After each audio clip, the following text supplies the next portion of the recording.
Just started the recording. It looks like it's loading. I got it. You're good. It's Okay, great. cool. All right. So anyway, you'd like to kick off, or I can just start right away? Oh, you can jump in. It's all you. Go for it. Okay, cool. So yeah, thanks for hosting me. I'll be presenting. I think actually the first time at the Matchbox Hackathon.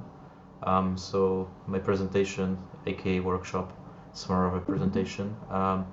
Is going to how we can actually enable L1 to L2 communication, but based on storage root, which is actually a fancy and interesting way how to achieve like messaging in a synchronous manner. So yeah, that's what my talk is gonna be about. I'll be presenting as Herodotus.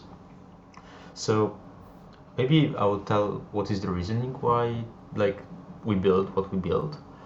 So we believe that Ethereum sort of became sharded nowadays, meaning that the state and liquidity has been split across many layers. As you can see, we have like many L2s nowadays, soon even more L3s, probably also L4s. And well, it's cool because we scale Ethereum that way, but it introduces a pain point, which is essentially that interoperability becomes harder and composability must be achieved in a synchronous manner, meaning that we need to send a message and consume it. Obviously, it introduces delays, and some sort of applications might be very, very latency sensitive. So it's not really the best way to like use this native messaging systems.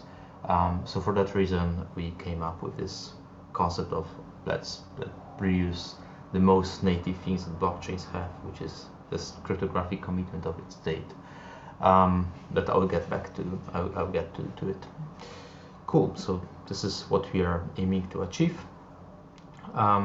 So yeah, what it essentially became. It became fully sharded.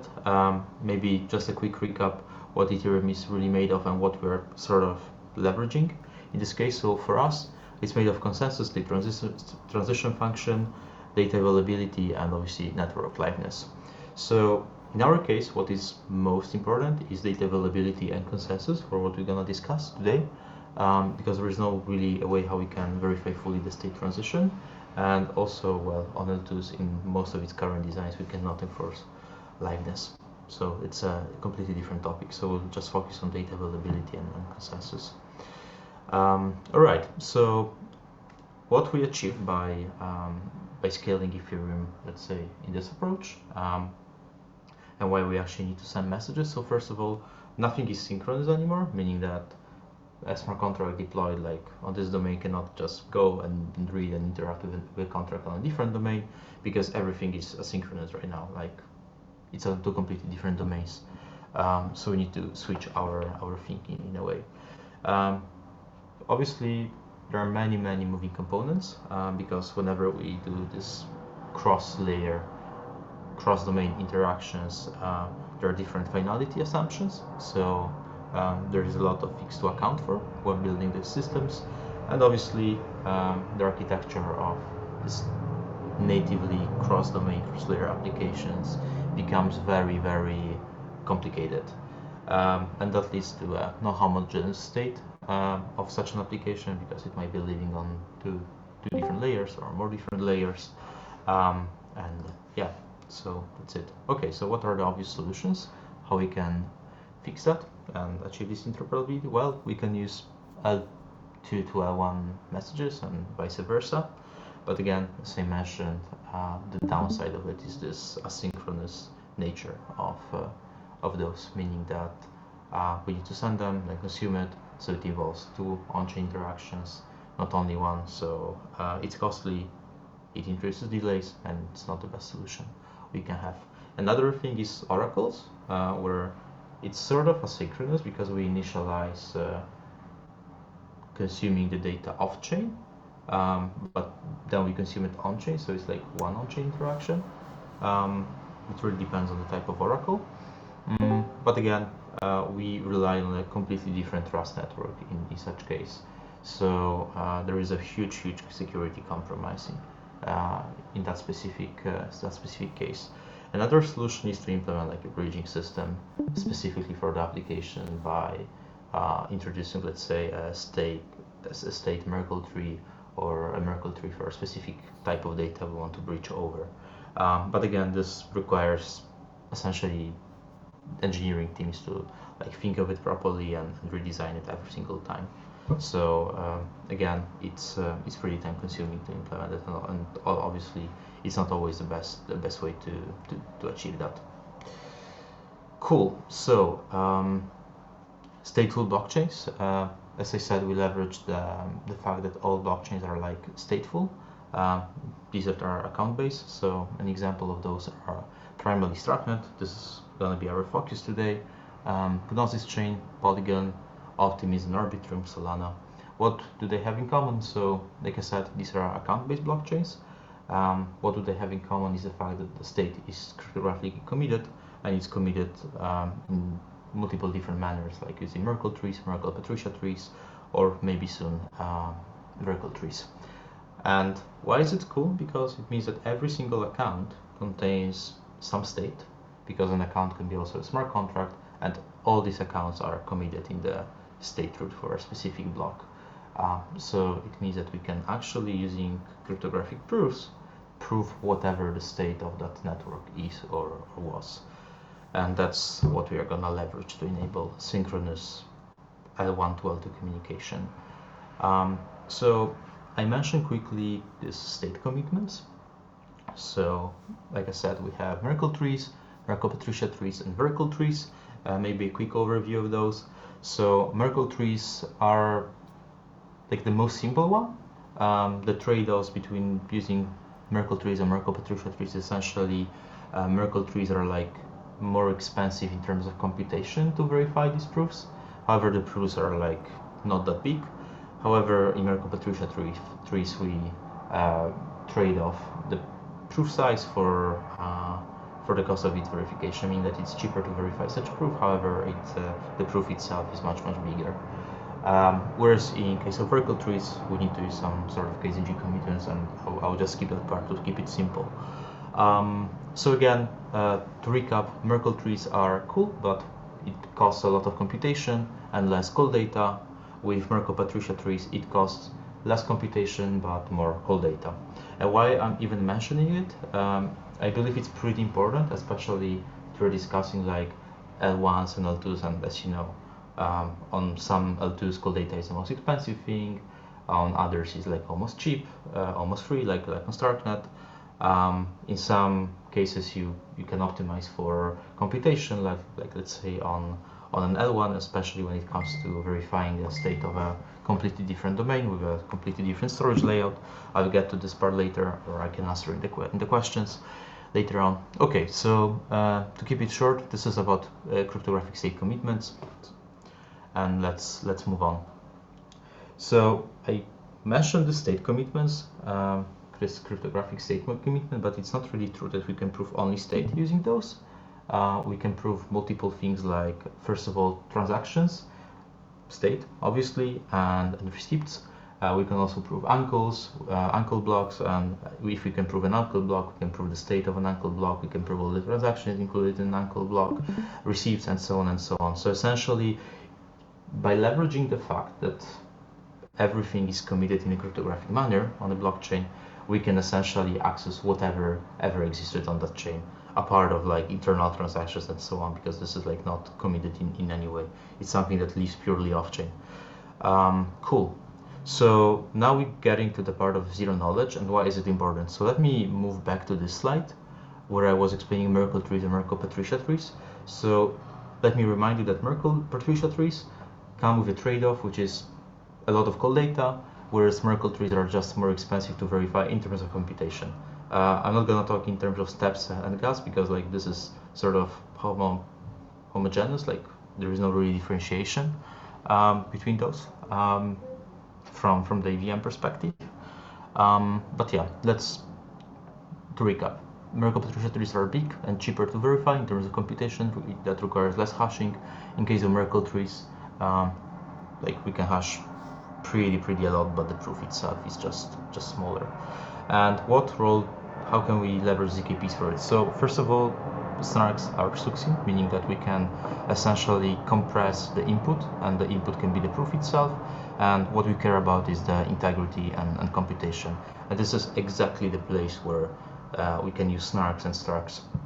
So now, by essentially verifying this storage proofs inside the snark or a stark, essentially we get what we really care about. So this is data integrity and computational integrity, and we remove what is most expensive on blockchains. So it's called data, and essentially around that concept we build Herodotus. And now I will explain how we can put it all together. So I mentioned that we can provide as a private input to a specific circuit the proof itself, verify it, and essentially what we get at the end is just the fact that some proof has been correctly verified, and this is what we actually consider a valid claim after running this computation.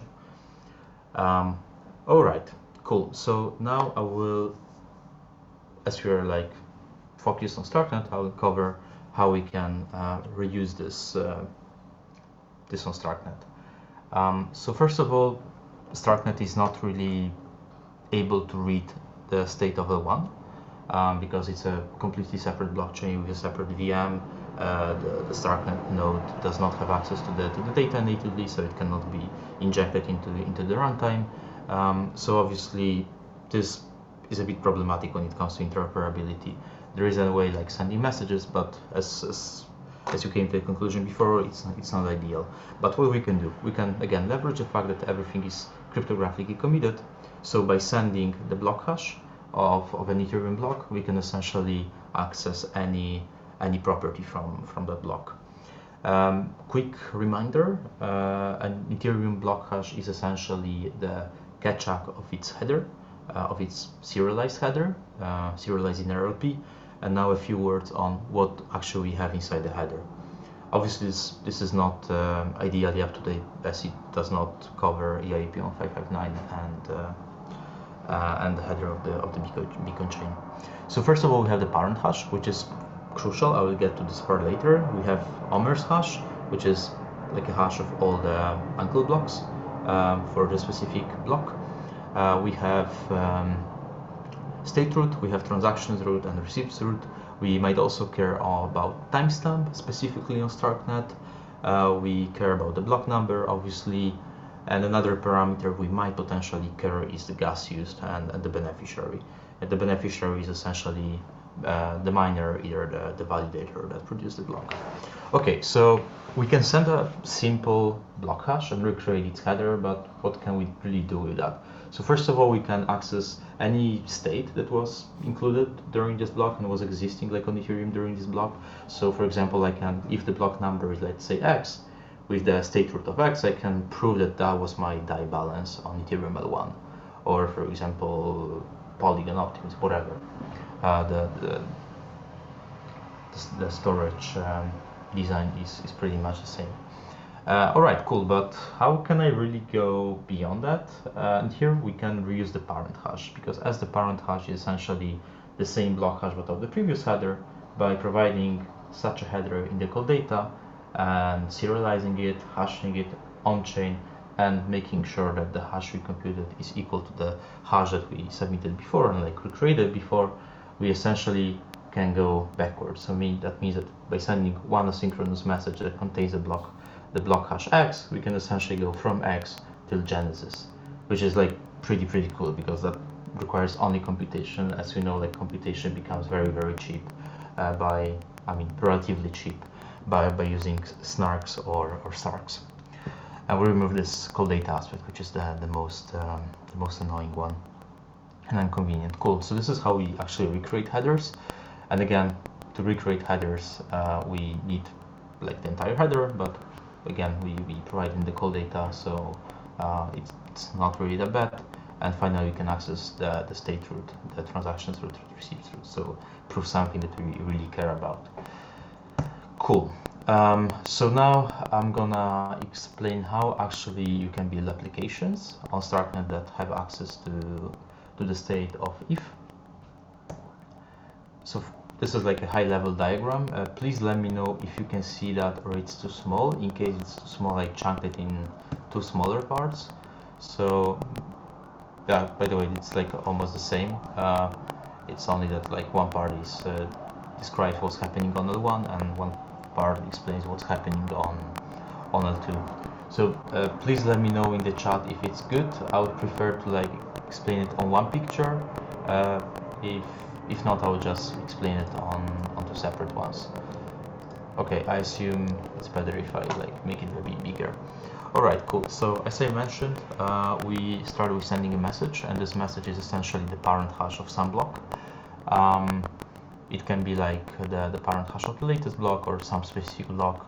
One thing to keep in mind is that the block is retrieved using the EVM opcode called block hash, and it comes with a limitation that you can access one of the last 255 parent hashes, so essentially blocks. Then such a message is sent to Starknet using the native messaging system, and then such a message is picked up by the sequencer. There is an intermediary step, which is essentially to encode this 32 bytes of data, because a hash is 32 bytes of data, to a proper like felt representation. In this case, it's gonna be 4 words, 64-bit, big endian encoded. Cool. So now let's move on. What happens on Starknet? So I'm not sure if you can like see these dotted lines. I hope so. Let me move back to like the bigger picture. Essentially, as you can see here, like just moves essentially on the second picture. You're gonna see what happens on the two. Cool. So the message gets delivered. It gets delivered to a contract called L1's header store, and essentially it contains only something that we call like a commitment. The commitment in this case is the parent hash. Cool. And now with such a parent hash, we can essentially recreate the block. But now there is an evolution of the system which sort of allows us to like remove latency quite a lot, and this like involves some game theoretical approaches. So essentially now we can have like a trusted party which claims this is the parent hash for the specific block on Ethereum L1, and if someone simply disagrees, can send a message from L1 by challenging such a relayer, or however we call that party. And essentially such tricks allows us to have it instant and involve a bit of game theory to reduce the latency of such system. But obviously this is optional. And when building your application, you can specify that you don't want this sort of approach. Cool. So I described how we actually send these commitments. Then we save them in the header store, as essentially like a contract that contains a data structure which maps a specific block number, like its specific parent hash, and all the parameters we might want to access. So to recap, these are like uncle's hash, beneficiary state root, transaction root, receipts, gas use, and so on and so on. Obviously, not every single one of them is set by default. Like we can define what's needed. Cool. So another step is like to process these blocks, or like process some specific block. So like I said, there is this very nice recursive nature of going through a blockchain. That's essentially we have this linkage between the actual block and the previous block by having access to the previous block inside the header. So essentially we can recursively iterate through them and just make sure that from X all the blocks in Genesis are just valid, and we can do it without any external assumptions. We just essentially assume that the hashing function is correct, and we don't need to trust anyone. So essentially these two methods do exactly it, and they take it under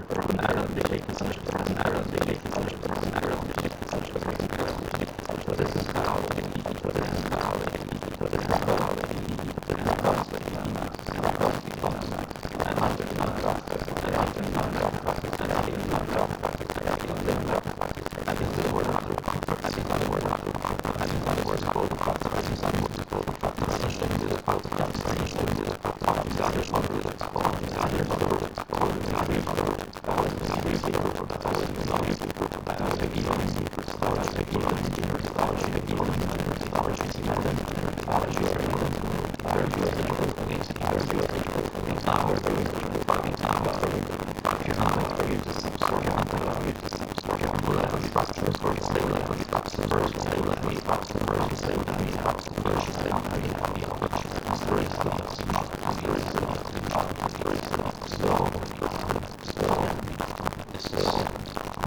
system to essentially allow them to choose their state or their on the stage or on the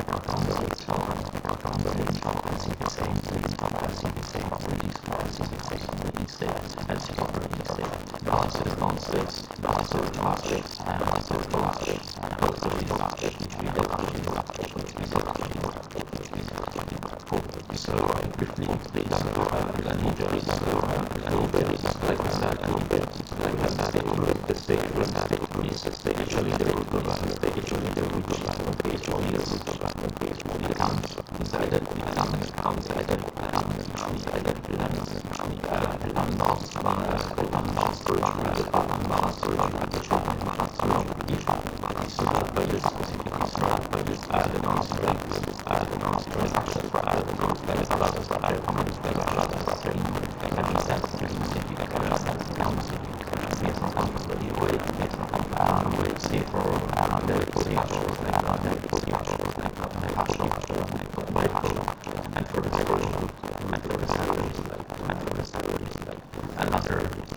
another level of the state, another level of social statement,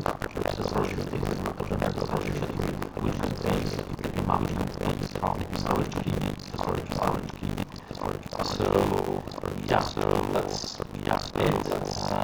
I think I will just keep that part. More or less the same here, more or less the same detail. This is like specifically how we development of by the way, this is fully developed in this hydro already on another side. And we're able to blockchain generated, cool. So now, sum it up, how we actually trading L1-L2. So first, step number one is the state of started either by sending a message either wires and message contains a block hash, or we relay or get trusted relay this system trust, but not really doesn't need to be trusted because you can tell the trust by interacting with one. Finally, we need to descend block then I'll start my computer and the hash of this kind of hash, so essentially just a block hash. We compare this computed hash with the computed consent one.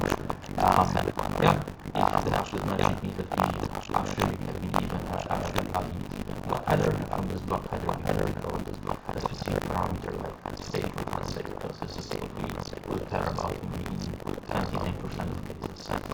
Once the state is sent on the state, we generate an authentication proof using blockchain, RPC method, and finally we return the start and finally we consume the start box in our smartphone. But it sounds a bit scary. It involves a lot of complexity. It involves a lot of reason to build the API. I will go over another API in a second. But first, I want to explain how we actually are able to move in time with this storage growth, and how we will bring the latest state with Ethereum or any other chain with this Herodotus. So first of all, we start off sending a message, and once this message is sent, we're like able to just go backwards to the Genesis block. That's not like the best thing, because obviously even logging into this on L1, we do not have this state because we need to send a message from L1 or like relay in a optimistic way. But again, this will introduce a mechanical system. It's not perfect and always needs in a way behind Ethereum L1. And for that reason, we are already working on encapsulated pipeline. Finally, we are using proof of stake. Proof of stake is a fully determined consensus algorithm, which means that we can actually verify the Ethereum consensus on starting by verifying a bunch of ELF signatures. We are working on it, and why it's important, because if you think what the consensus is all about, the consensus is like agreeing what is the latest state, and this is exactly what we need.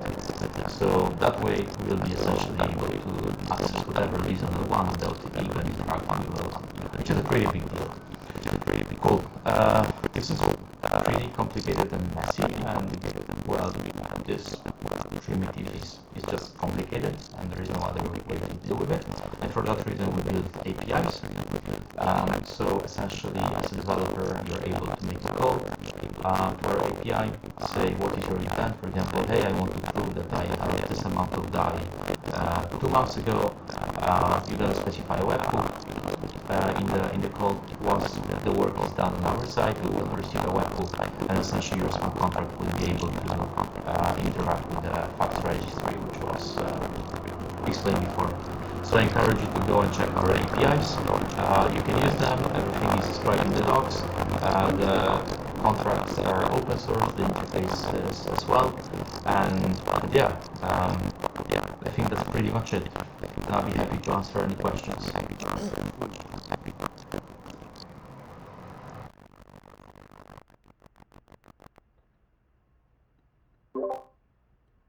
This is awesome. Thank you so much. Any questions? I know a lot of people, I said this earlier, a lot of people are watching these after the fact, so I expect people to reach out to you async. Cool. One thing to mention is that we will be also giving away API keys. So again, I encourage reaching out to me directly so we can generate such API key. Specifically for the hackathon, the access is not yet restricted, but after the hackathon, obviously it might migrate because we'll actually enable authentication. So please reach out to me. So we'll provide you with an API key. Cool. So I think that's pretty much it from my end. And yeah, happy to take any questions and share these API keys.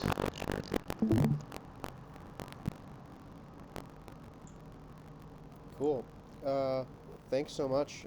Super appreciate your time and sharing with us. It's great to have you. Cool. Thank you. Bye. All right. Bye.